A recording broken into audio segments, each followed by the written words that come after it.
Hey, Scott Jordan and Mark Warner here for Jancast number 170, Thursday, June 6, 2024. Hey, Mark, how's it going? Hey, doing great. Really happy that we have our VIP mystery guest on today's Yeah. show. We have Dinesh Wadhwani on the show with us. We're going to talk to you a little bit later, Dinesh, but thrilled to have you on here. We've been telling people we had a VIP mystery guest coming for several shows now, I'm and it's very you. humble. Thank you. No Thank longer a you so mystery. much. Okay, Marco, what's going on out there? I know you've been doing all kinds of cleaning standard stuff and getting towards the end of the slog and all that. Well, that's the big news for some of the work within the standards industry. I'm really big on making sure there's science to back up a lot of the sales speak that goes on in the industry, and the standards are what does that. It's not necessarily about best practice. It's about, what's the minimum level of thing you ought to perform to at least meet a standard. So the S400, the IICRC's S400, which is a cleaning standard for the commercial built environment, started 5 years ago and had weekly meetings, which, Scott, I did the math, that's 250 weekly meetings that I had to attend. However, it went out for Wow. public review on Friday, and I'd love to reach out to the Jancast.com audience and say, listen, I'd love to have you download that standard for public review, and I'd love to see you approve it. Cool. We'll put a link in the show notes for it. The other tie into that is that, as you know, Scott, I'm also involved with the IICRC S410 Infection Control Committee, and that has to do with infection control outside the healthcare environment for the built environment, not just commercially, but residentially. Like, what do we need to do?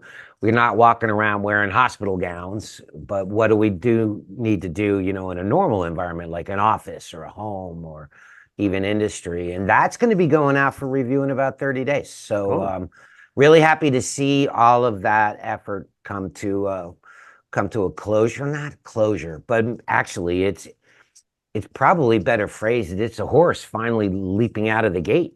Yeah, because it's got the ability to have an impact on the industry. So well, I know how much time you put into it because I see you close your door and then an hour and a half later you come out from your Zoom call. What are you going to do with all your spare time now, Mark? I got a feeling it'll get filled, But the other thing that happened recently is another listener, fan of Jancast.com, is an author by the name of Mark Exner. And he has published 17 books regarding the cleaning industry. And, Wow. I was very humbled that he reached out to me on Friday and told me that his 17th book he dedicated to me. Nice. Wow. So that was pretty cool. And I've known Mark for a lot of years. Thank you. It was really heartfelt dedication that he wrote. Yeah. I was overwhelmed by it and gave him a call and said, "Yo, dude, that was really nice." So he's a really good guy. And Cool. that was kind of a piece of news that's in the Mark Warner camp. But with all that, the other piece of news that's out there is we've been reporting about the U.S. Green Buildings Council's Lead for Energy and Environmental Design, their LEED program. And the version 5 has been out there for some public commentary regarding the revisions. And so that commentary period is at this stage basically nearing its end or has ended, depending on when you download this. If you download it in 2027, it will have ended 2-3 years ago. Just saying. But the interesting thing about it has a lot to do with elements that maybe had been previously ignored. And that had to do with things like water usage and electricity usage and even labor impact. I'm kind of glad to see those pieces getting built into the new LEED program. So Cool. There are things out there that would be preferable from an environmental standpoint, being that they would have benign impact on the environment because they are ways of saving money or performing tasks faster, and all those have a positive impact. So it's a little bit more sophisticated way to look at it. I'm intrigued by it.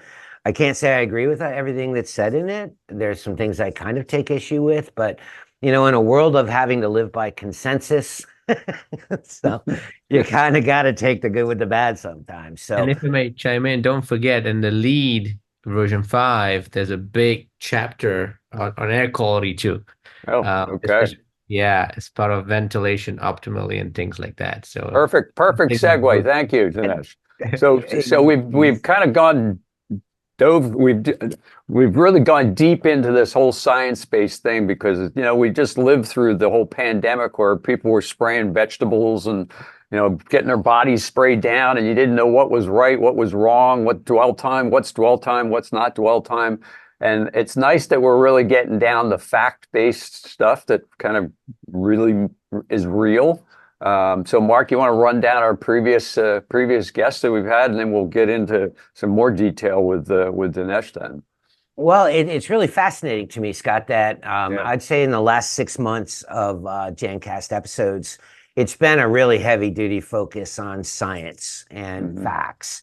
In fact, we put together a webpage called PathoFacts, just the facts, man.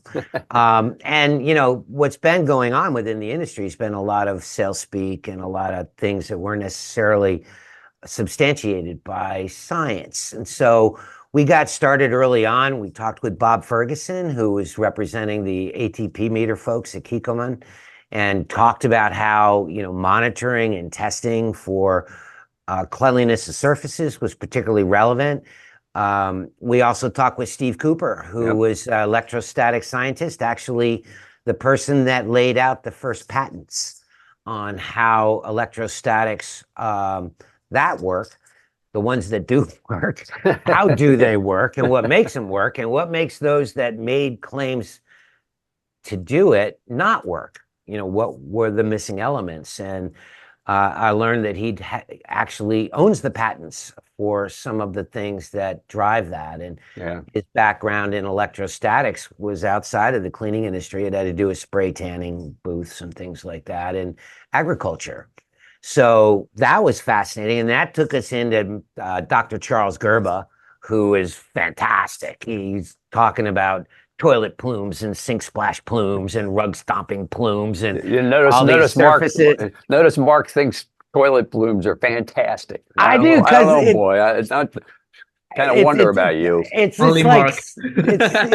it's where it's kind of the things you think about, and what it gets to, what it drives home, is the fact that there's a lot of threats that you can't see with the naked eye, and there's things that we do. All the blooms, Mark can see it. If you could see it, it'd be really easy to deal with. But that's kind of the biggest problem, is that becoming aware that things actually can contaminate the air and then you can inhale it, become a rather big issue. And Scott, we just went through the whole pandemic thing, and it kind of you think about all the things that we were being asked to do in 2020. Because nobody knew what they were talking about. It's like, oh yeah, just stand 6 feet away. It doesn't matter if they're dying, you won't get sick. Like, hello, that's not true.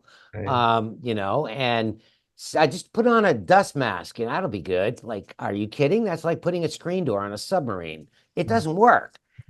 So, I mean, there was a lot of that happened early on. So this whole science theme kind of has been a real popular part of Jancast.com now. And Dinesh, really, really happy to have you on the program, because it's a segue to us talking about things that we think that we're really strong on, which is surface disinfection. And we acknowledge that where we're probably weakest, and not just Scott and me on our knowledge level, but also I think the whole cleaning industry is weakest on understanding the impact of air.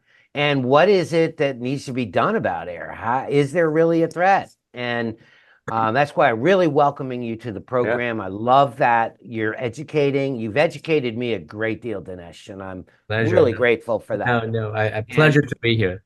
So I love that we have the ability to take our audience and to educate them on the fact that, as Charles Gerba said, things that happen in a bathroom can contaminate the air and you can inhale it. And And he also reaffirmed that things that are in the air can precipitate and contaminate surfaces. And Scott and I were talking about how at one point people were saying, oh, it's all airborne. You don't have to disinfect anymore.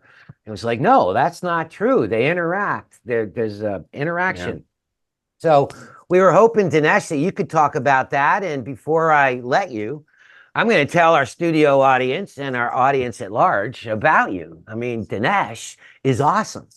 No, I have more than that to say about Thank you. But Dinesh is CEO of ThinkLite Air, and ThinkLite Air is a company that specializes in essentially two primary elements. One is the ability to monitor air. Like, why live in a world of guesswork about whether or not the air is bad or good, or whether it's a threat or not? And then if you've determined that it's a threat, which is pretty easy to do, what do you do about it? Do you just get a can of aerosol spray from the grocery store and go, okay, my family's safe now? Or is that caca del toro? That's a made-up word. But anyway, I thought that you could kind of help us talk about all that. I know you've worked with a lot of Fortune 500 companies. You've worked with a lot of folks that I know through, and Scott know through the ISSA, a lot of the leaders within that group. Yeah. And I'd love to hear your thoughts about, essentially right out of the gate, what were your thoughts about COVID first off? Like, that's been on the news with Dr. Fauci doing testimony in the Senate. A lot of questions that Scott and I get about, where is all this? And then you can tell us a little bit about where you enter into this from the science side, which I'll be taking notes. Sounds good. Thank you. Thank you, Mark. Thank you, Scott. A true pleasure to be here, and thank you for having me. Yeah. So here's the interesting perspective, right? Is we've been building sensors, and we call ourselves, we like to do smartification of buildings for 15 years. So we kind of like the dinosaurs in this. We got heavily into the world of air quality and air monitoring around 2015, 2016. We were privileged to do some work at really prestigious hospitals right here in Boston, where we are based. And I like to remember the times before COVID where you would have access to your chief epidemiologist in a hospital, right? Yeah. Or the chief nursing officer, the head of virology, and they would tinker with cool technology and advise you because they thought it was cool. I mean, good luck trying to get access to them today. But I like to say, I'm from that world where, I was so fortunate to have their mentorship and experiment technology in the sandbox. And that's where we learned, a very interesting fact is that the air, of course, there's contaminants, viruses, and surfaces in air. I mean, there's three mediums of transmission: hand, surface, and air, right? And because air is just so widespread by its nature and volume, 80% of the time people get sick, or if there's disease transmission, it's because of airborne. Air is the medium that, transmits this and carries this in the air. So if you take a pause there for a second, that's huge, right? And like you said, Mark, it's all an ecosystem, right? And what's in the surface ends up in the air and vice versa. However, think about the time, money, resources, energy we spend on cleaning our surfaces and hands. It's important. You cannot stop doing that. Yeah. But that's 20% of the equation, right? The other 80% is kind of a missed opportunity because people cannot see it. It's hard to deal with. And that became, once we learned that, we were like, oh my goodness, we got to study this more. And with all the science and technology we have access to, it became our mission to say, how can you make managing that a lot more easier? See what's in the air, because with data, right, data's power, you can do a lot more things from that. So that's kind of how it all began. Well, I think, that segues with what Dr. Gerba talked about. We've been flushing toilets for longer than the last 10 years. Right. For 100 years, right? But we never knew that there were plumes that would cause infectious elements to get into the air, or sink splash would cause CRE to dispel all over the side of a sink or a toothbrush. I mean, who knew that, right? And it wasn't until we started doing some monitoring with sophisticated equipment that it really kind of drove it home. So I know that you're have an opportunity, and at this stage, you'll have met with Charles Right. Gerba. See him in 2 hours, right? No, So, yeah. but here's the interesting thing, right? People always think, oh, in the last 10 years, I would say, when these studies became more and more accessible, that going to restrooms, can be unsafe. Or this, infected liquids or solids, or gases in the air. But here's the thing, right? Yes, that is very true, and that's a big source of it. But what people don't realize is in your typical building, right? Think about an office space, a school, the general areas of a hospital. It's all central air conditioning, central HVAC. So Mm. all the particles that may come from any source of contamination, like a restroom, when you flush, Dr. Gerber talks about the volcano effect, right? Yeah. Solid and liquids go down and the gases go up, right? Yeah. So not only is it contaminating the air in that particular room, but it's going up into the return ducts, recirculating and spreading everywhere else, Mm. right? So another way to think about it is when people talk about monitoring and purification, they think about it as this, conceptual, large undertaking. I got to put this everywhere. It's not feasible, right? But a very pragmatic approach is you want to hone in on areas like the restroom where there is a source of contamination, right? Or where people congregate for long periods of time. Because if you find those hot spots and you are monitoring the air there and you're doing the right steps to mitigate it actively there, you will actually record better air quality in the next 5 rooms down the aisleway, Wow. right? And that's how we kind of approach this. That whole concept, I had the opportunity to do some training events through the state of Tennessee, as you know, and one of the eye-opening elements of that was, everybody had two misconceptions. One is, well, we're supposed to get 3 air exchanges an hour in this room, right? So what they think is that all the air is being bled out of the building and fresh air is all coming back in, and that's not true. So their first revelation is there's only a 5% dump, right? One 95% time an hour. is Really? Wow. recirculating. So somebody's coughing or sneezing, it's got only like a 5% chance or less of actually being expelled out of the building. It's got a 95% chance of continuing to circulate through the building. So that was the first thing. And then the second thing that blew them away was me taking shots a little bit at HEPA filters. And that we all think we're all safe because HEPA filters are high efficiency filtration air filters. And doesn't that make us safe? Doesn't that mean it's okay? We put them on our vacuum cleaners. And it's like, well, wait a minute. That filter's down to 0.3. The things that COVID was a problem with is it was 0.1. Pertussis and TB and Flu. SARS-CoV-2, they're 0.1 microns. Well, what's a 1 micron deal doing when it hits a 0.3 filter? It's passing through it like water through a screen door. And Dinesh, the people in that room were like, jaws dropped. Oh, I wish you recorded that. Like, what do we do now? Yeah. I said, run. And they all held their breath, right? Yeah, right. As long as they could. Yeah. And so, that was a lot of what you had taught me. And there's more to it. Like the part that you taught me had to do with high efficiency filters for air and the HEPA. Right. And I actually had the opportunity to introduce that concept to the IICRC S410 Infection Control Committee, who said something along the lines of, holy cow. Glad we get to teach them something. How do we go down that path? So they asked me to write a little synopsis of indoor air quality and its impact on infection control. And you helped me with that. So I thank you for that. So that's going to end up in the IICRC S410 standard as a small synopsis, which is pretty cool. But, the big thing that, 10,000 times more about than I do is, what is it that is getting filtered at 0.3? And why don't we just throw a MERV 19 into all the systems and be done with it? And you taught me a lot about that. And I'd rather that come from you than from me.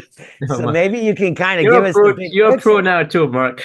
But you see, here's the two dynamic forces that's happening in the air at the same time, which is, in my opinion, the most important thing to track, right? So the first one is particles of all shapes and sizes, but especially below zero point 0.3.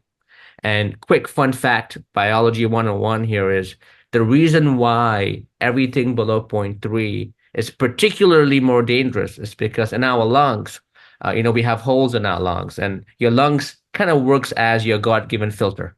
It helps protect, particles from entering your bloodstream.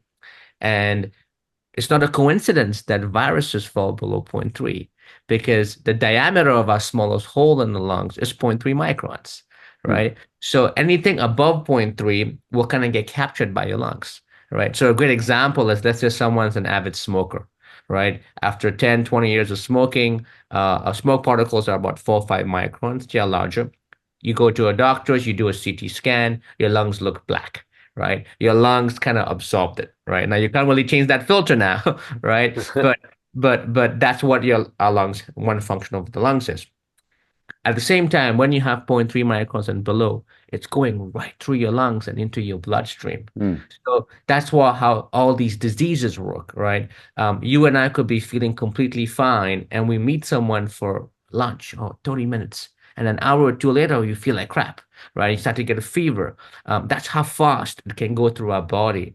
So viruses is one thing. Do you guys remember anthrax, right? Think about how vulnerable we are as a society, because these were just tiny particles below zero point 0.3. It can go through the HVAC. You may have HEPA filters. It's still going right through because it's below 0.3 microns and right through our lungs and into our bloodstream. So being able to provide data on what these particles are, right? And also, using software and shape recognition to kind of profile further, right, what this could be as an indicator becomes important.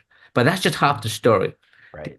Mark, you mentioned earlier about the 6 foot distance thing, right? Here's another interesting aspect that is so critical to keep in mind is if you could see a 0.1 micron or a 0.3 micron in the air, right? Technically, it's so light, right? So it doesn't have enough weight to move itself around the room. So the CDC oversimplified things when they said 6 foot, right? I don't want to say it was just oversimplified, right? Because technically, right, your 0.1 micron doesn't have enough weight to project itself around the room. So 6 foot, you'd be okay. But that's true provided there's no VOCs in the air, right? So VOCs, for those of you who are not familiar with this term, volatile organic compounds, these are your gases. Some have odors. It could be the smell of bleach, ammonia. It could be, from people. It could be the smell of coffee, pizza. It doesn't matter. When you have smells, odors, and all kinds of highly pressured gases in the air, and many people associate VOCs with being, harmful. They can cause irritation. They can cause all kinds of stuff, and that is true. But there's also some VOCs that are not so bad for you, right? Like the smell of food or coffee, right? Cologne, right? But all that being said, irrespective of what the VOC is, the point is they are highly pressurized. They move in the air at very high speeds, very long distances, and they are gases. So even if you had a filter that would go down to 0.1 micron, they are diffusing right through, right? And these VOCs, as they create currents in the air, they latch on to the 0.1 micron and move them around the room, right? So your transmission proxy, right, is you may have high particles, high viral load, but what makes them even more transmissible, or a super spreader event, as they call it, is if you have high presence of VOCs to move them around. So now if you're tracking both of them, you get the full picture. High viral load may be how dangerous the air is, right? And high VOCs would be how risky the air is, right? So now you get the full picture if you have that. And coincidentally, Mark, that's what comes from restrooms, right? Viral load and particles and smells and odors, right? It's like the perfect storm, So does your equipment deal with the fact that the VOC thing that you just ran through to be able to combat that problem, or are we just stuck? No, absolutely. God forbid not, right? And that's the thing, right? Is you can have, very high efficacy sensors, I'm sorry, not sensors, filters to go down to 0.1 microns, right? Right. Like MERV 19 level, which is what we use. But you also got to have either a carbon filter because the carbon absorbs the smells and the VOCs, and Mm. or a chemical reaction. A chemical reaction to break down the VOCs. That is, historically the most effective way to do it, right? And coincidentally, given our background, is turns out that it needs, energy from a light source of a particular wavelength. And when I first heard that from a doctor, I'm like, did you just say lights? We can design lights and we got this, right? And a great way to explain it is there's so many wavelengths of light. And the shorter wavelength, like the UVC, which everyone's familiar with, that's germicidal, breaks down the viruses bacteria. There's different spectrums of light or wavelengths of light that are more adaptable to break certain things in the air, we learned. So it turns out that UVA, which is 365 nanometers, not UVC, right, is the most effective to break down the VOCs and the smells and the odors. Mm. And all these studies show if you can eliminate the carriers of pathogens in the air, you can also bring down the rate of transmission in the air, right? So we have this chemical reaction of UVA lighting in our technology as well that will break down the VOCs and then go through all the MERV 19 filters. So now you're attacking it from both angles. Hmm. Now Well, what your equipment, some of the UV things that we've seen you roll one into a room and you turn, you don't nobody can go in there. Oh, the robots? That's not what you're talking about because you're controlling where it is. Right. That's a great point. So you see, UVC is germicidal. It breaks down anything it comes into contact with, Right. right, for X amount of time. You're going to have a dwell time, right? So when people roll in these UVC robots, and these are intense, right? So people cannot be around, like you said.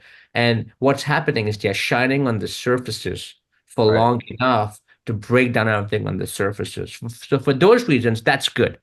The Right. misconception, Scott, is that people think that's cleaning the air as well. Yeah. Well, Okay. if you think about it, the light is shining and the air is moving so fast. Yeah. No single particle of air is staying in the light for long enough to do Hmm. something. Now, because you're cleaning the surfaces, assuming again, if there's a shadowed area, you're not going to get there, right? Right. But assuming you get all the exposed surfaces, right? Of course, there's an indirect impact on the air quality now because it's an Right. ecosystem. But what we do is we are sucking in the air in the room.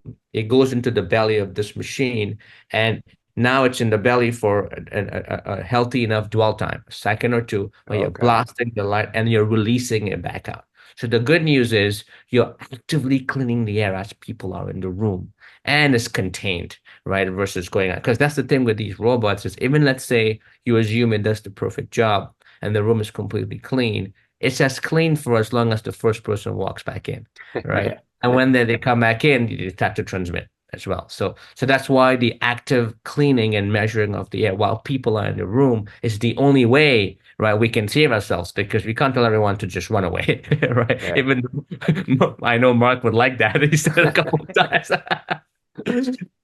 Wow. Well, the best part, like when I talked about this traveling through Tennessee, I felt like I was making everybody in the room sick, because I was talking about, Welcome to my life. yeah, right into your bloodstream, and they're all like cringing, and I was like, well, hold it. There's good news, and that is that there is now equipment that has the ability to deal with that stuff, and that's your equipment.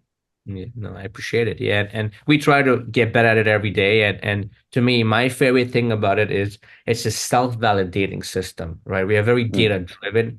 So the process is before you even start saying, "Hey, I need this, put this equipment here or there and whatnot," is we put in the sensors. Let's scan what's Right. happening here. And the other misconception about air quality is historically people have done air sampling, right? You come in, you take an air sample, and you go study what is it in the lab. Well, again, that's just a one-time check of Yeah. what's in the room, right? We know that particles move in the air so fast. We are shedding billions of particles of dead skin and air molecules per second. Air is just changing so dynamically. So we never do it justice by doing a one-time sample. So what you want to do is, the keyword here is you want to trend the data. So you put these sensors in there, going to look like little thermostats. And now we know in real time what happens when the cleaners come in and they're spraying stuff. What happens at lunch Wow. hour, right? What happens in the morning at 8 a.m. when people comes to work at the same time. And you start to see, what aspects of the air gets polluted. If it's critical, right? If it's just more CO2 and everything else seems okay, that's not a problem. If it's viral load and VOCs, it's a different issue to tackle, right? Yeah. And my favorite stat is you have no control what's coming into the building, right? You could be an office, a school, a hospital. You have no control what's coming in. But what you do have control over is that when these contaminants gets introduced into the space, how long is it lingering for, right? Because the longer they linger in the air, the more people they're going to get exposed to, and you increase your chances of catching something. But if you have active air purification where you're constantly countering against it and keep pulling it out of the air, and you limit the time of these contaminants in the air, now you're actually doing something to make a safer environment, and you can prove it. So the sensors is great because it tells you your peak, your valleys, and when things peak, Yeah. how long does it take to come down. Then you can prioritize. Okay, here's an area that's critical. Here's where it's coming from, and how bad is it? And then you can start to think of better ways to mitigate it. And our favorite thing is there's no single silver bullet. We always educate, because you'll be surprised if you can open your windows, and you do that sometimes. It's like the best air purifier in the world, right? Like, assuming the outside air is clean too. Now, if you're in Canadian or Californian wildfires, different story, right? Yeah. But for the most part, right, you open your windows and you see how better the air quality is, right? Or you ventilate better. Or sometimes it's coming from a source, right? Maybe it was a chemical someone was using to clean it. You eliminate that and your air quality is amazing, right? So now you start to look at the data, and it doesn't have to be expensive or complicated. Sometimes it's just, what, no more than 10 people at a time in this room, and that's it. Right. Because guess what? When you have more than 10 people and whatever they deposit in the air, it lingers there for 5 hours. Right. So now you start to collect this data, and you can just, work your space a lot more safely and efficiently. And if you need some more buffer, of course, there's equipment to counteract that. But that's what the data gives you now. It gives you so many more options. I was fascinated, like when you said it's obvious that if people are entering the building, they're bringing with them things. But one of the comments you made was, what happens to the air when people are cleaning? What did you find? What you mean, like when cleaning companies are doing their thing? Yeah, what did you find? I'm not sure I want to know. It scares Yeah. me. So here's the situation, like anything else. It depends on what chemistry that we're using. Right. Right? So your 80/20 rule, and hopefully, I hope, with all the great work that we all do, we can flip it. But 80% of the time, the chemicals that, many of these BSCs use are very strong in VOCs. So what's happening is they're disinfecting the surfaces, and that's right. Give it to them, right? You are effectively disinfecting and cleaning the surfaces. But in return, you have deposited a lot of VOCs into the space, right? Now, when people walk in or there's contaminations in the air, you just created a super spreader carrier to take it around. And I'll tell you a quick 30-second story is we did a project at the university, so around 2021, and we put in air sensors, and within a week we were able to come up with this realization. At 8 a.m., the kids would go in for the first batch of class, and VOCs were great in the green, particles were good, viral load was good, everything was good. When the second class came in, everything was in the red. And then by the time it was the third and fourth and fifth class, it was like purple. It was like, get out of there. Right. So we were like, what's going on? All the clean and healthy kids come at 8 a.m. and everyone else is just filthy after that. Like what's happening? Right. Well, it turns out that so simple. In between every class batch, the janitorial folks were coming in to spray down the surfaces and clean. Wow. So what happened was, after the first class, they would disinfect the surface. That's great, thank you. But they polluted the air with VOCs. So when the second batch came in, whatever particles that the kids were exhaling that would otherwise get diluted in the air, right, or kind of just dissolve pretty easily, they were latching onto the VOCs from the cleaning product, and it was just snowballing in the air. right? And then Wow. before the third class, they spray more, and then they spray more, and that's why it just got worse. So when they were able to see the spikes of that data, they were like, well, I'm not going to tell you not to clean, right? But it was as simple as this. When the cleaning companies came in to spray and do their surface cleaning, what's the VOC reading, the air quality monitor? It turns out that it took only 12 minutes for it to settle. And then the next class comes in. That's it. That's it. Right? Or even better, use cleaning products that are no VOC or less VOC, which I know is a big push these days. And then now you're free, right? But now you have that validation in the air that you haven't really polluted it while you're still doing good work to clean the surfaces, right? Is that the story you told me where they actually adopted a 12-minute or whatever pause? Yeah. Between classes, just to make sure everything's settled out? All it took, right? Yeah. That's spectacular. Boy, we could have learned, it could have been helpful at the very beginning of the whole pandemic to know all this stuff, right? Because I said to Mark when we knew we were going to talk, and this will be a good way to close it out, but it's like, well, wouldn't we have been better off spending a crap load of money, excuse the language, on filtration and the stuff you're talking about versus closing the schools and sending everybody home? Now, in retrospect, it probably would have been better at the time. That would have been extremely difficult to get across. But with science, you could at least prove it at that point. But we didn't have the data then, right? Absolutely. I couldn't agree more. And just to kind of add a little bit to that is, pandemics, viruses, airborne bacteria, fungi spores, mold spores get people sick. All that is so critical. But beyond that too, I mean, you go on the EPA website today, the number one reason you got to look after your air and clean it is asthma, right? So yes, pandemics and disease is a big part of it, but there's more, right? Asthma is a big one. It's the number one cause of lack of productivity or absenteeism in schools and hospitals and the workplace. So you're taking care of a lot more, right? So to your point, Scott, yes, absolutely in 2021, but even going forward, right? Unfortunately, more and more people, there's measles, chickenpox, norovirus, all airborne. And being able to catch it early, measure it, and eliminate it from the air, the effect of it is immeasurable, right? It's a lot of that. Wow. Well, thank you very much for all this information. It's like, man, I don't know where to go. I gotta tell you, Dinesh, every time I talk to you, I see your wheels spinning. Sorry if you wanted to say something. I guarantee you that we're going to get overwhelmed with inquiries coming to us like, how do we hook up with this guy? He was amazing, or people asking us questions that we don't know the answers to. So I am hoping that you'll agree someday to come back and be another guest on Jancast. Yeah, my pleasure. Hey, call me anytime. Anything for you. Our pleasure. Yeah, we could get Dr. Gerber and you together on the same show. Then that would be spectacular, right? That would be. Pitch him on that, Dinesh, when you see him today. I'm on it. Well, thank you very much, and I thought it was a fantastic show, very, very informative, and the best part is it's real. It's the real information. It's not like crazy stuff that we lived through for the last couple of years. This is all based in reality, right? No, I really appreciate it. Thank you, Scott. Cool. True pleasure, and happy to have you, Dinesh. Take care. Okay, safe travels. Bye-bye. Thank you. You too. Cheers. Bye-bye.